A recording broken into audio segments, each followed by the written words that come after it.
Halo semuanya, Assalamualaikum warahmatullahi wabarakatuh teman-teman. Selamat datang kembali di channel Ardian Saramiarno. Hari ini hari Sabtu ya, tanggal 18 Januari tahun 2025, jam 7:42 pagi hari teman-teman.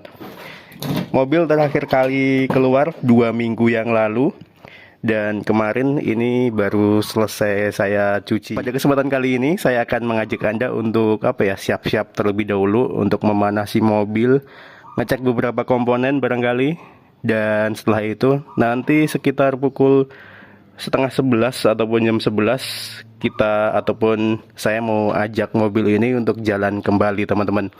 Kurang lebih waktu tempuhnya sekitar 1 jam dengan estimasi jarak tempuh sekitar 3 km. Bagi teman-teman yang penasaran apa saja yang saya cek sebelum melakukan perjalanan, bisa ditonton video ini sampai akhir ya. Selamat menonton dan semoga tetap bermanfaat. Barangkali sedikit informasi bagi teman-teman yang baru bergabung ke channel ini. Ini merupakan mobil Daihatsu Espace keluaran pertama teman-teman. Untuk tipenya sendiri S91 dengan kapasitas mesin 1300 cc. Dan untuk pengapian saya masih menggunakan pengapian Platina, Delco masih standar, malah KW yang saya beli kemarin. Serta ini merupakan Espace pertama ya. Sebelum itu ada Hijet Zebra, ada Zebra, dan juga ada Selby. Untuk Hijet Zebra itu sendiri tipenya S87, untuk Zebra S88 atau S89, serta untuk Selby itu S90. Selby itu yang bentuknya agak unik teman-teman. Lanjut setelah Selby ya, itu ada S91. Ini mobil yang ada di depan kita ini S91, Zebra ataupun Espace series, ada S92, ada S93. Untuk penamaannya sendiri dimulai dari Zebra, lanjut ke Espace, lanjut ke Zebra lagi. Jadi mobil ini bisa dikatakan namanya juga Daihatsu Zebra Espace ya. Untuk kapasitas mesinnya ada yang 1300 cc, ada yang 1500 cc sudah injeksi, ada yang 1600 cc yang super fan ya untuk penamaannya. Kita langsung cek terlebih dahulu untuk beberapa komponen seperti biasa. Dimulai dari sebelah kiri terlebih dahulu teman-teman, kita buka. Nah, sebelum Anda melakukan perjalanan, sebaiknya dicek dulu kondisi ketinggian radiator ya. Terutama bagi Anda yang masih menggunakan air ledeng, pastikan kondisi sirkulasinya lancar, normal, tidak ada kendala sama sekali. Pengalaman saja sih, semenjak saya menggunakan mobil ini tahun 2013 yang lalu, mobil ini masih menggunakan air ledeng ataupun air biasa begitu teman-teman. Jadi tidak menggunakan air khusus seperti halnya coolant. Nah, pada saat itu ya, tahun 2013 hingga 2023, pasti saya melakukan kuras rutin. Radiatornya saya kuras setiap 3 bulan sekali ataupun 6 bulan sekali untuk menghindari overheat pada saat saya ajak jalan. Nah, setelah itu tahun 2023 kemarin, tepat di bulan Agustus, teman-teman pasti sudah ada yang tahu ya. Banyak yang tahu barangkali mobil ini sudah beralih. Jadi saya sudah menggunakan radiator coolant. Semenjak saat itu sampai dengan sekarang mobil belum pernah saya kuras lagi. Sudah 1 tahun lebih radiatornya aman. Bahkan untuk kondisi temperaturnya cenderung nyender di C teman-teman. Overcool, dan itu memang tidak bagus karena mobil ini sama pemilik terdahulunya sudah dilepas tuh. Kondisi termostatnya sudah tidak ada. Otomatis bisa mengganggu sistem pendinginan mobil ya. Mobil jadi overcool yang berefek pada si mobil ini bisa dikatakan ya lebih sedikit boros karena untuk tingkat panasnya itu tidak tercapai, tidak ada panas idealnya karena overcool. Ini tutup radiator saya ganti tahun 2023 juga. Selang beberapa bulan setelah itu saya baru beralih ke coolant teman-teman, dan ini kondisinya masih bagus kondisi warnanya. Dan yang menjadi bisa dikatakan itu nilai lebihnya, ini bahkan tidak ada karatnya sama sekali tutup radiatornya. Ini sudah 1 tahun lebih, kondisi tutup radiatornya masih bagus teman-teman. Tuh, nggak ada karat-karatnya sama sekali. Bagus radiator coolant. Nah, sekarang setelah saya menggunakan coolant, saya hanya mengisi dari reservoir ini atau tampungan ini ya. Bagi teman-teman yang pengen menambah air washer kecerutan, ini tinggal dibuka aja nih. Ini berhubung punya saya masih banyak, jadi masih aman. Ini air washer ya untuk wiper.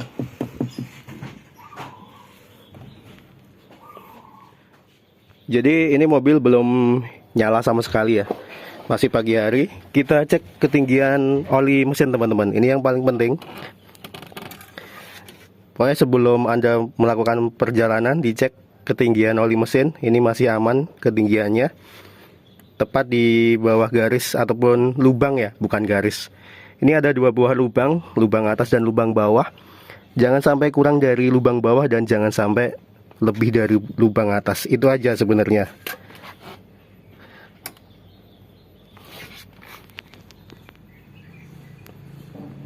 Jadi selain mengecek ketinggian oli mesin tadi, kita juga bisa mengecek ya kualitas olinya masih bagus ataupun enggak. Biasanya sih kalau misal pergantian oli itu paling enggak ya 6 bulan sekali ataupun 3 bulan sekali teman-teman.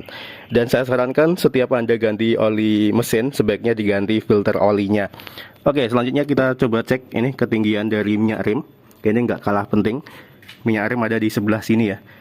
Kalau misal minyak remnya berkurang, ini ada batasnya juga, batas bawah dan juga batas atasnya. Biasanya indikator yang ada di handrem itu akan menyala terus ya.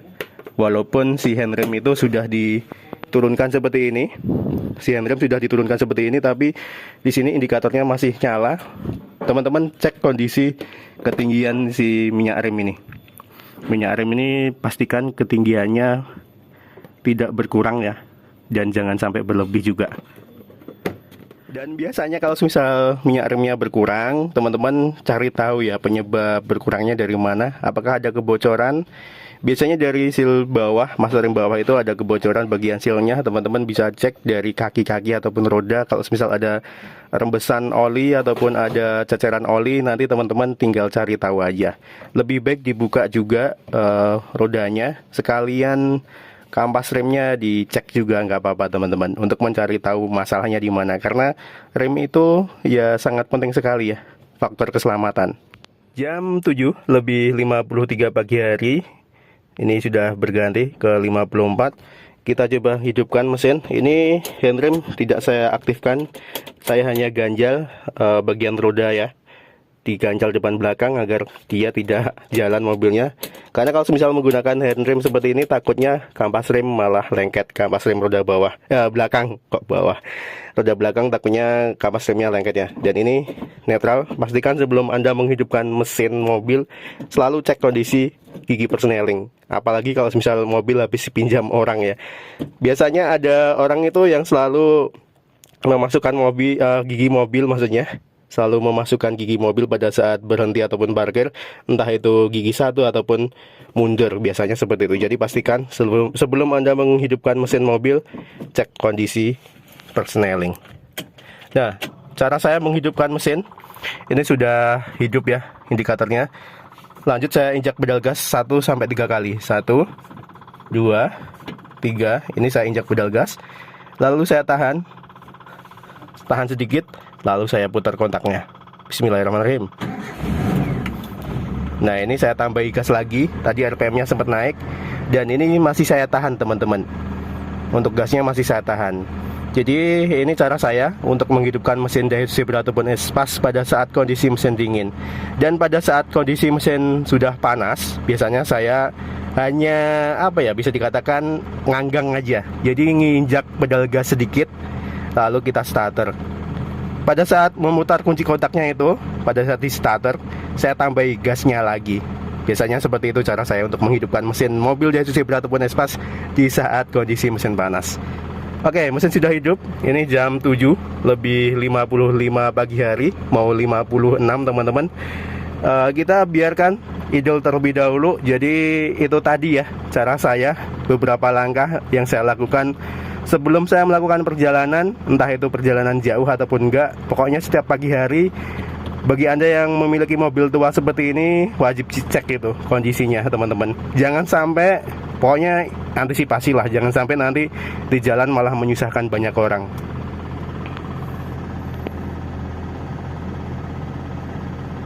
Ini sudah jam 7 lebih 57. Pedal gas sudah saya lepas. Ini sudah idle di angka 900-an RPM teman-teman.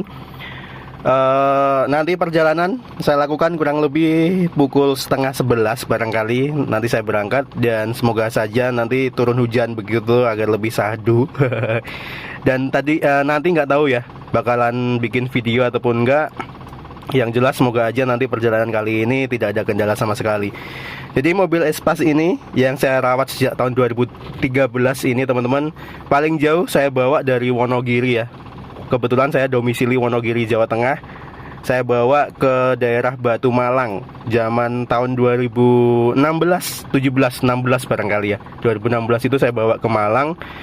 Alhamdulillah nggak ada kendala berarti sih. Kendalanya cuma fan belt aja yang sebenarnya minta ganti, tapi belum saya ganti karena memang tripnya pada waktu itu dadaan, nggak ada persiapan sama sekali. Saya berangkat dari rumah itu jam 9 pagi sampai Batu ataupun sampai Malang itu jam 3 malam, jam 3 dini hari. Jadi sekitar 6 jam perjalanan teman-teman via Trenggalek, Tulungagung, Blitar ya. Bagi teman-teman yang di daerah Jawa Timuran situ pasti sudah paham seperti apa kondisi jalan, apalagi setelah Pasar Sawo itu. Dan tahun 2016 dulu itu jalannya nggak sebagus sekarang ya. Banyak sekali dulu saya jumpai bus-bus ataupun truk-truk yang terguling karena saking sempitnya dan juga saking berlikunya jalan yang saya lewati via Trenggalek. Dan pada saat berangkatnya itu nggak ada kendala sama sekali teman-teman. Saya pada waktu itu hanya mengisi BBM sekitar 150-an ribu. Barangkali harga Pertalit ya, Pertalit masih ada ataupun sudah ada ataupun belum ya, kayaknya belum ada teman-teman. Itu sekitar 6.500-an, pokoknya 6 ribuan tuh harga Pertalit ataupun premium ya. Masih segitu harganya. Dan juga untuk pulangnya, karena saya takutnya terjebak macet di daerah Trenggalek itu, daerah Sawo. Saat ini ada Bendungan Tugu itu, takutnya ada kemacetan di situ karena ada beberapa truk yang terguling. Akhirnya saya memutuskan untuk via tengah, via Kediri, Nganjuk, dan Madiun ya. Ternyata lewat situ jauh lebih lama teman-teman. Dari Batu itu sekitar berangkat jam 11-an siang sampai Wonogiri itu jam 10 malam. Dan alhamdulillah ini masalahnya cuma di fan belt ya. Dan sebenarnya untuk komunitas Daihatsu Zebra ataupun Espas itu sangat banyak sekali di setiap daerah, apalagi di daerah Jawa, Pulau Jawa itu hampir setiap daerah pasti ada komunitasnya, ada membernya. Jadi kita saling membantu biasanya kalau misal ada yang mengalami trouble begitu teman-teman. Itu salah satu kelebihannya juga sih. Dan untuk masalah menerjang genangan air itu sebenarnya ada triknya, ada tipsnya. Dan itu sebenarnya bukan masalah sih ya. Kalau misal kita mau belajar begitu cara merawat mobil Daihatsu Zebra ataupun Espas, pasti bakalan ngerti lah bagaimana caranya agar mobil Daihatsu Zebra ataupun Espas itu aman pada saat menerjang genangan. Bahkan akhir-akhir ini agak sedikit marak teman-teman kita yang menyeting begitu, delkonya diganti dengan model nggak pakai delko sih modelnya. Ada juga yang delkonya dilepas, ada yang sudah menggunakan pengapian independen seperti itu teman-teman. Tapi saya masih mempertahankan standarannya. Mobil ini masih menggunakan platina, jadi saya masih menggunakan platina. Karena kalau misal kita terjadi kendala, trouble di jalan itu platina gampang teman-teman. Kita bisa obrak sendiri. Di sini juga ada tuh pengaturannya, celahnya seberapa. Tuh kita juga bisa setel sendiri ya untuk platina. Kalau CDI sekalinya mati ya udah, kita harus beli CDI baru lagi. Kalau platina kita tinggal beli platina aja, dan hampir di semua toko spare part itu masih sedia platina ya. Biasanya seperti itu teman-teman. Dan untuk masalah overheat, teman-teman lihat tadi saya sudah beralih ke coolant. Ini mobil kalau misal saya bawa jalan sekitar 30-an kilometer itu paling hanya sampai di garis C ya. Nyampe itu aja, belum pernah sampai seperempat, itu belum pernah. Karena titik didih cairan coolant itu berbeda. Dan saya sarankan bagi Anda yang ingin beralih ke coolant, sebaiknya dibersihkan terlebih dahulu ataupun di flush ya istilahnya, sistem pendinginannya. Kalau misal kemarin tuh saya hanya menggunakan cairan yang saya bikin sendiri dari Citroen teman-teman. Dan setelah itu saya pakai jalan. Jadi radiatornya saya tambahin cairan Citroen, saya pakai jalan sekitar ya 1 jam ya, 1 jam 2 jam. Setelah itu saya korok radiatornya ke tukang korok, sekalian cek kondisi kebocoran, barulah saya berganti ke coolant. Itu aja sih sebenarnya. kemarin langkah yang saya lakukan. Padahal saya menggunakan mobil ini sejak tahun 2013 hingga tahun 2023. Itu artinya 10 tahun saya menggunakan air biasa, dan 2023 kemarin hingga saat ini saya beralih ke coolant. Alhamdulillah tidak ada kendala sama sekali.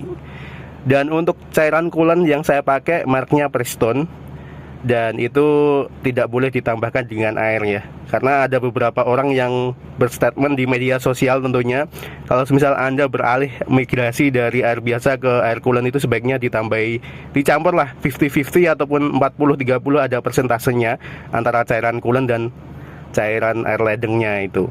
Kalau misal yang saya lakukan kemarin pure, benar-benar saya masukkan air coolant semua, karena memang Prestone itu tidak boleh ditambahkan dengan air, teman-teman. Dan kenapa saya memilih Prestone? Karena dari semua komentar ataupun semua surfing saya berselancar di media sosial ataupun di internet, itu katanya Prestone yang paling bagus, dan saya buktikan sendiri. Ini bukan endorsement, teman-teman. Saya tidak mendapatkan bayaran. Memang harganya jauh lebih mahal dibandingkan dengan merek-merek lainnya, dan tapi kualitasnya saya rasa lebih bagus Prestone ya dibandingkan merek yang lain. Jam 8:05, barangkali sudah cukup ya, sekitar 8 menit kita menghidupkan mobil ini. Nih, segini teman-teman naiknya. Kita matikan dulu mesinnya. Oke. Dan barangkali sampai di sini ya untuk video kali ini. Semoga bermanfaat lah sharing singkat saya. Lama nggak bikin konten tentang dunia persebraan, Fiat Zebra ataupun Espas. Semoga bisa mengobati kerinduan teman-teman semuanya.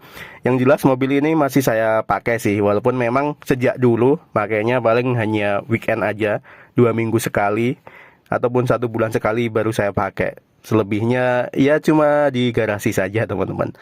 Terima kasih sekali lagi. Jangan lupa klik like jika Anda menyukai video ini. Bagi yang tidak menyukainya, ditekan jempol ke bawah juga nggak apa-apa. Kita bebas pokoknya. Yang pasti jangan lupa untuk menekan tombol subscribe bagi Anda yang belum, serta nantikan terus video saya selanjutnya. Terima kasih. Wassalamualaikum warahmatullahi wabarakatuh. Terima kasih sudah menonton. Jam 8:06 pagi hari. Kita prepare dulu loading, lalu nanti berangkat jam 10:30. Kalau semisal jam 8 ini kondisi di langit mendung sih.